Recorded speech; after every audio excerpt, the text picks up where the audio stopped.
And now it's time to flirt with scariness, the unknown.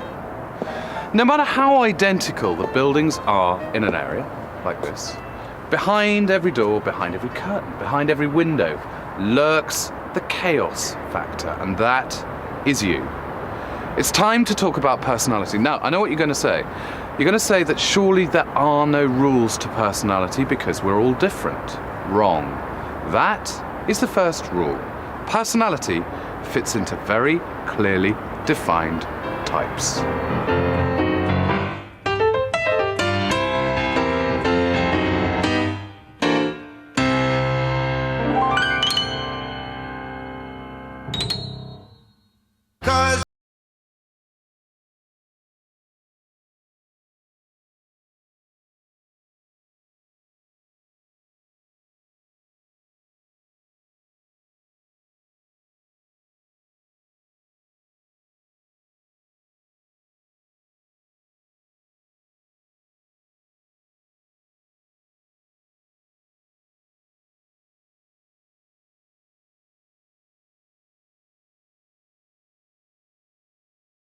For example, two identical houses, but each with their own individual personality.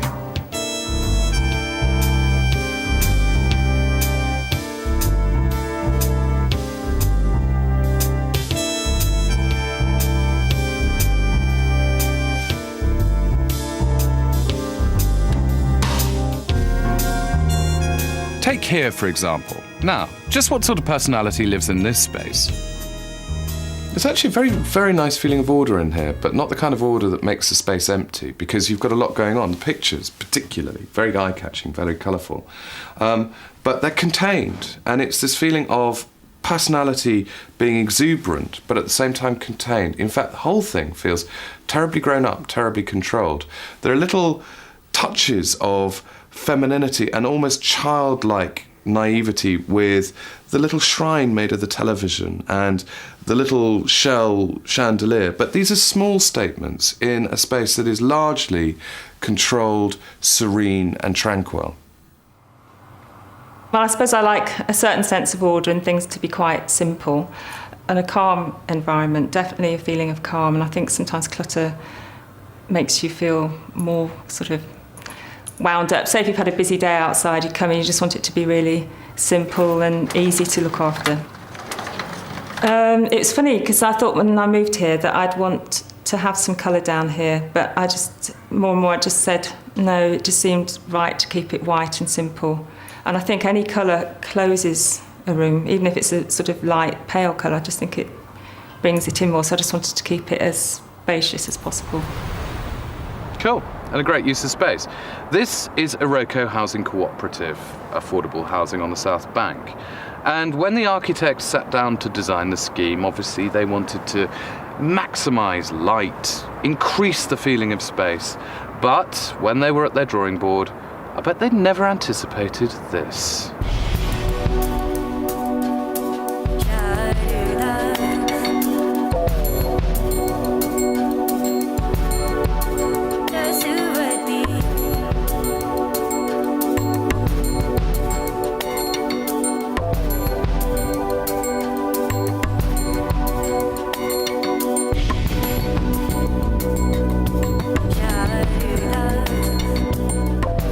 In this room, it just seems so inappropriate to use sentences. You just want to make a list of words like eclectic and organic and easygoing. It's a magpie's nest, and it's glittery things that have caught the occupier's eye, and it's just all put together without any kind of control, without any kind of underpinning, without any pretense at order. It's affable, it's friendly, it's a nightmare to find anything. But you feel you know the people that live here very well. They're going to talk about anything under the sun, everything under the sun, probably at the same time. I mean, when I first moved into my very first flat, it was wonderfully minimal. Table, vase, twigs, you know, sort of a very trendy parrot in the corner. It was all reflective of trends and not really who I was. What I wanted and I liked to live in to create a sort of peaceful atmosphere, but that was also about me wanting to create some kind of impression. At that time it was on girls, obviously, but now this reflects a life, and so much has gone on that yes, then I would have felt this would be cluttered, but now I just love it, because everywhere I look there's something that pops out at me, and I like that. We're both creatures of theatre, we both work in theatre. Lizzie, my wife, loves that whole sort of bordello feel, just slightly seedy, and so we thought, well, with gold walls and red carpets. I think photographic history we like as well, and paintings, and Lizzie likes a lot of scarves and she's very into materials. And so, yeah, it does, it's a real reflection of both of us. See what I mean?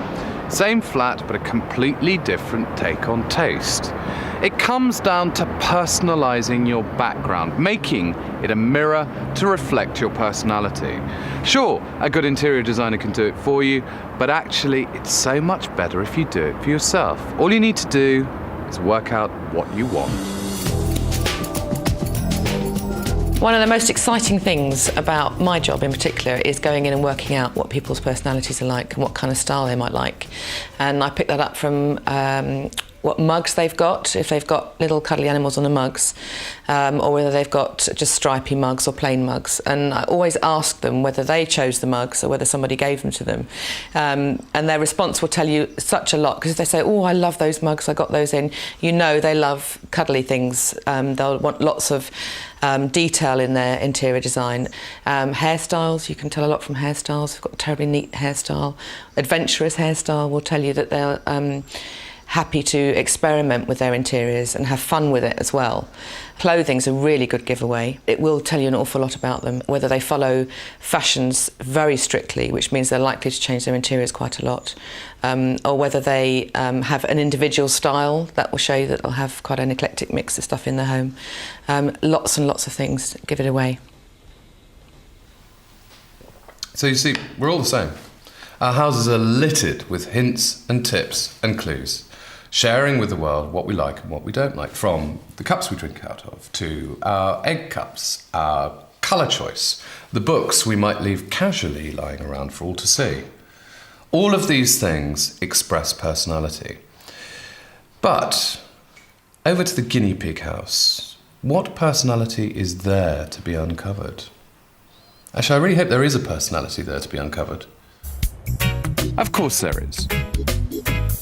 Now, if you've been watching this series, you'll know that in every show we apply the rules of colour, lighting and pattern, or, say in this case, personality, to one space.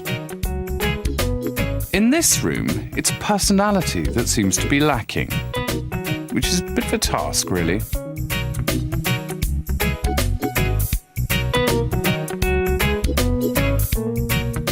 Welcome to a room without personality. A blank canvas, an interior decorator's dream, and a psychologist's nightmare. Broadly speaking, there are only a handful of personality types, but more of that later. To find a personality for this room, I'm going to have to turn private detective.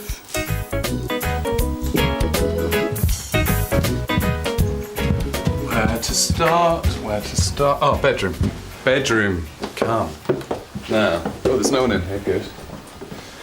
Something about people's bedrooms. If they're quite contained, if they're quite kind of reserved downstairs in the bedroom, they completely let their personality out. And in here, I'm saying that, okay, there's a lot of coordination, there's a lot of tidiness, a lot of restraint, a lot of self-control. I mean, look at the colour scheme. The walls, the bed linen, the floor, the rug, the curtains, even the art matches almost exactly. And in fact, the art is very interesting, very graphic, very linear, although of a romantic subject.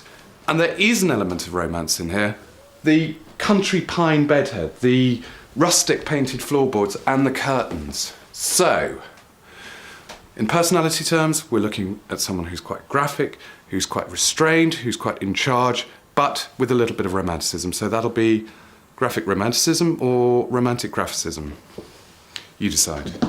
Behind every door is a personality fitting into a set of types. Those who want order, those who can cope with clutter, the confident and hard-hearted, the conscientious and the creative. I mean, yes, of course I realise that we're all completely different. But there are similarities in our differences. And I think those similarities lead to a shortlist of about 5 or 6 basic fundamental personality types. But that's only a shortlist, because actually, right at the top of the tree are 2 fundamental mindsets. And that's light and dark, introvert or extrovert. The extroverted personality type is outgoing, sociable, and it's linked also to thrill-seeking. And that risk-taking element can be found also in perhaps what they do with their homes. So they may be inclined to try bold and exciting colour schemes. They like to have lots of things around them. It's associated to some extent with finding clutter, not necessarily ordered clutter, but just a lot of things to look at, a lot of things creating stimulation in the environment around them. The introvert is at the opposite end of the scale from the extrovert, and the difference between introverts and extroverts is to be found not just psychologically but biologically as well. They have different types of nervous system. The introvert is less tolerant of physical stimulation, so they will tend to shy away from bold reds and oranges and yellows and prefer cooler blues and greens. There will be an attempt to organise furnishings around the edge of the room to create greater space in the middle, rather than filling that space up with coffee tables or rugs that have got very full, bold patterns on them. The idea being that they prefer more space and more distance between them.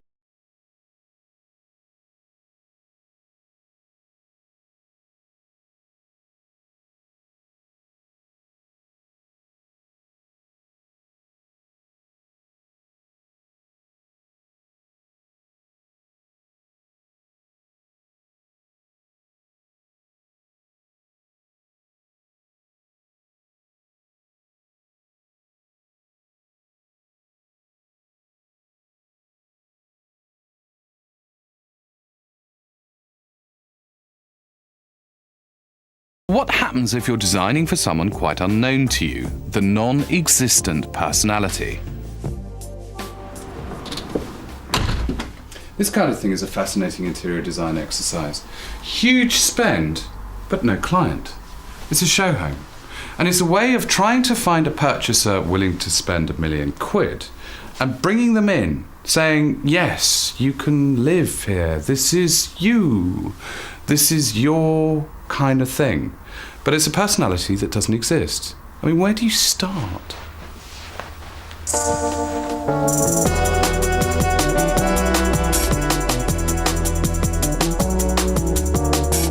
You start by thinking exactly what sort of people are going to be living here, and then you project yourself into that personality. You put that hat on and you say, right, I'm that person. What would I like to see?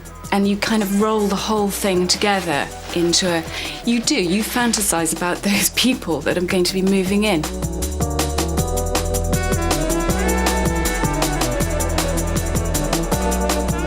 The people I imagine buying this property are between sort of mid-30s, not married, no children, great lifestyle, a bit of surplus money. People that are interested in fashion, that buy magazines, that know about interiors. It's quite minimalistic. Little touches of modern, slightly different, swanky.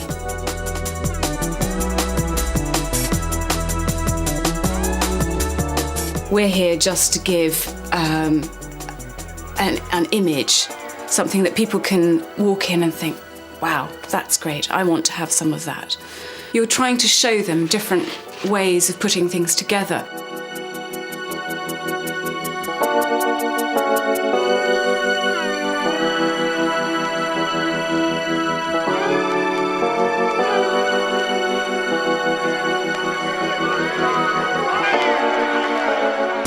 Which brings us extraordinarily neatly back to our guinea pig house.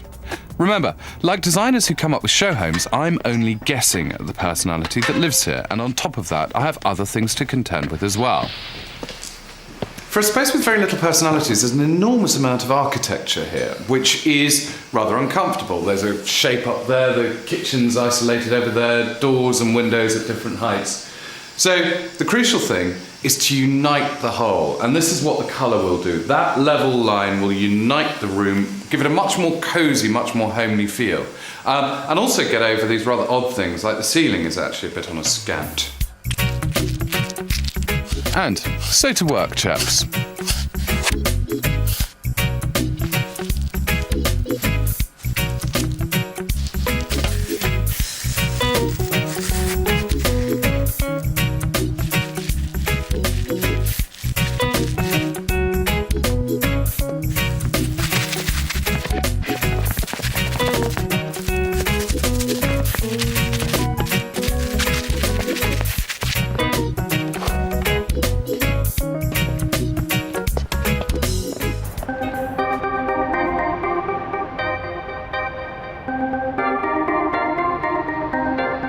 Within our home, we have our own personal territory.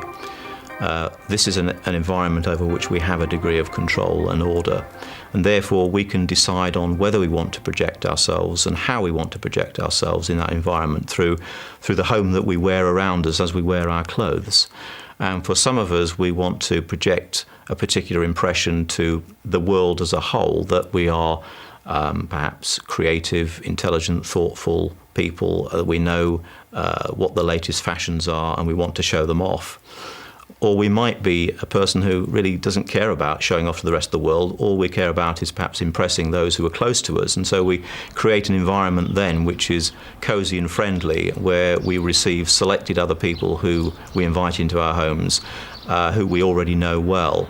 And what we want to do with them very often is to reassure them that through our homes we're the person who they think we are. Nearly every room you go into says something very, very specific about the people that live in it. And this room has a lot to say for itself. It's about fusing the best of the old and all that's good about the new. And it's a very seductive mix for us now, for our generation, because it's accepting heritage, but it's saying that heritage isn't necessarily dowdy. Heritage can be part of daily life. And then it's rather bizarrely, rather jazzily, combined with something like a glass coffee table, a very, very modernistic statement. Large mirrors either side of the mantelpiece, again, very, very modern. But balance is achieved always.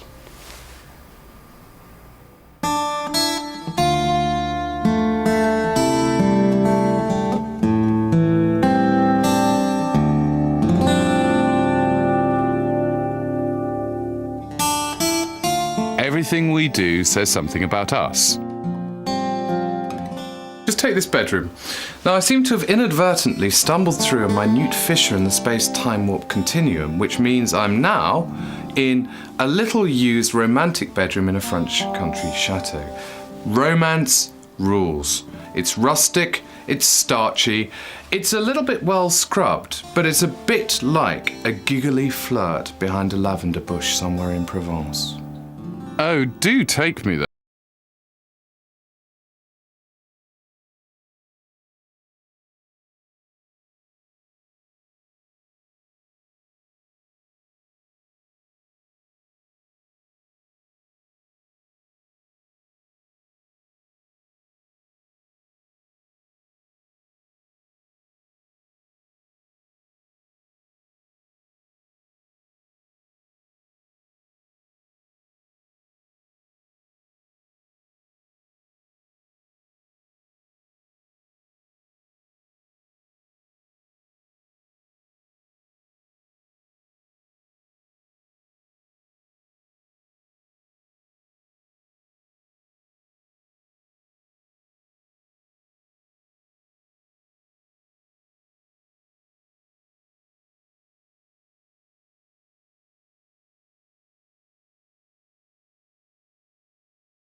Ironically, whilst most of us think that personality has to do with individuality, there is a reality at work here. There is a multi-million-pound industry actually manipulating us, actually setting the agenda for the stuff that we might buy for the home. Okay, I mean, there'll always be individualists, the ladies and gentlemen that might want black PVC on their ceilings and no-stud coat hooks, but the majority of us are actually relatively happy about following fashion. And that's the fashion we see around us. You have to want it to buy it in the first place. And retailers don't just boss people around too much, because there wouldn't be any benefit in that. We want to know what people want, hence all the research, hence the DIY monitor, colour forecasting. A lot of money is invested in that, and it's not just so we can be first and say, we told you green was coming in. It's because that's what's felt to be what people are going to want next. So I think fashion, yes, it does lead the way, as it should. Fashion and designers do lead the way. That's their job. That's what they're there for, to open different doors for us. But whether we go through them, that's up to us. So how do you find your own personal style? Are you born with it? Or do you wake up one morning and think, ooh, I'm so deco?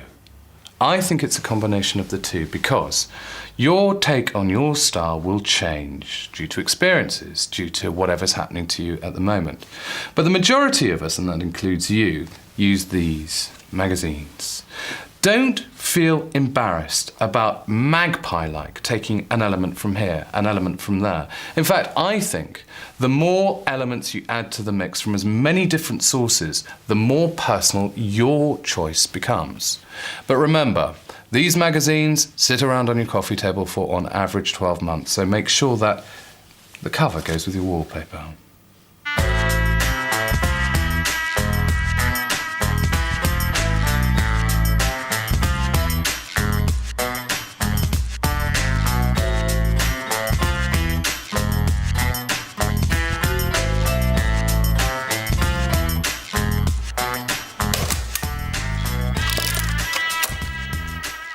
As far as influences go, I think magazines have a very big influence on hope, and they should do, on giving inspiration and ideas to people. I think to say a magazine influences someone's personality is probably a bit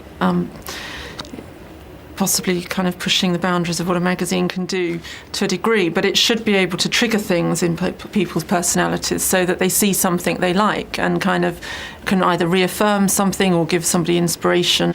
I would see it more as that, as a kind of a tool for someone to actually sort of access elements of their personality.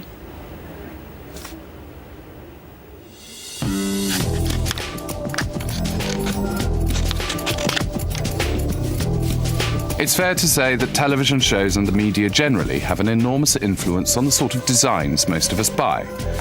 But it's not hard for your personality to shine through.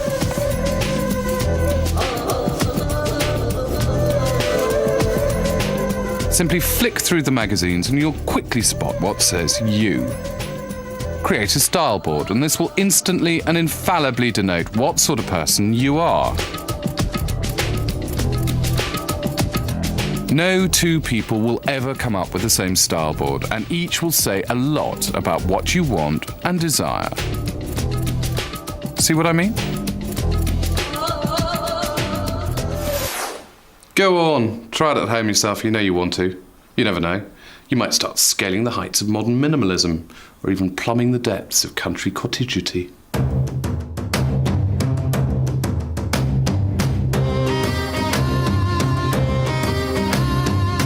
I tend to put things into four main groups. So everybody's tastes will come into either the urban, very cutting edge group, the natural group, which is kind of things like earthy textures, natural fabrics and all that kind of thing.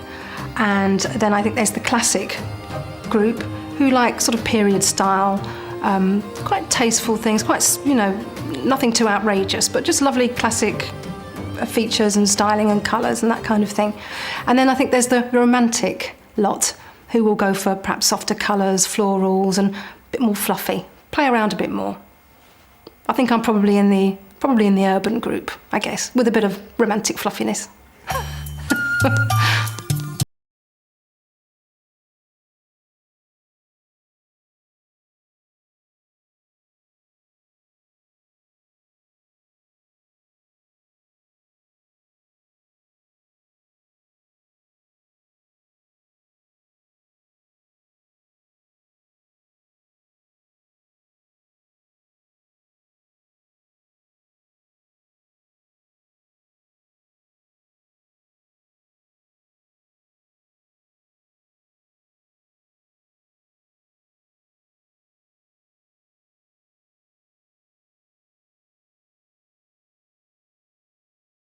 Okay, so you know you're in style, you know what suits you. And I'm sure that you found that by following a few of the basic design rules in this series, things are beginning to come together as a scheme. But, inevitably, things can go wrong.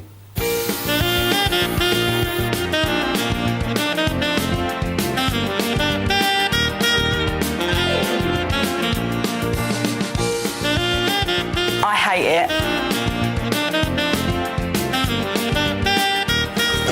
I want to cry, but I'm not gonna. But on first reactions, Yeah, love it or hate it. One or the other. I don't like it.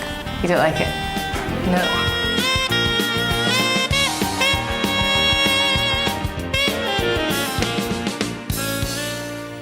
Okay, I know. I am known for not getting it right every time, but I am a designer, not a psychologist. Let's hope everything's going slightly better back at the guinea pig location.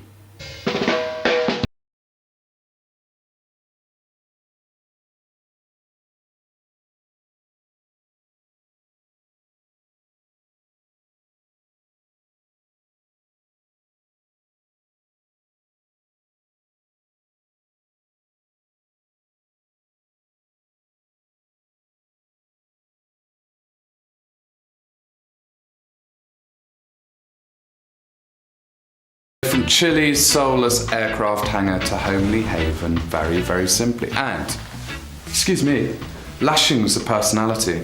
Nothing expresses personality better than colour. It's such a subjective choice. And here, the red is warming, the red is emphatic, the red is gorgeous against the kitchen, gorgeous against the floor. But the personality here is also very, very controlled, very linear, very graphic. So elements like the picture rail to terminate the red work brilliantly to express this feeling of keeping everything in the right place. Keeping everything in the right place doesn't mean an arid environment, however. Why do we British have this obsession with storage? Why would we have such a down on clutter? Clutter is the stuff that makes us. Everything has an association to it, whether it's sparkly dancing party shoes, pine cones, pebbles from the beach. All of these things have memories. All of these things, I believe, should be there for people to see. We're so worried about being judged by other people. Why can't we just get on and be ourselves? Because a room like this, a room that expresses personality like this, is a happy room.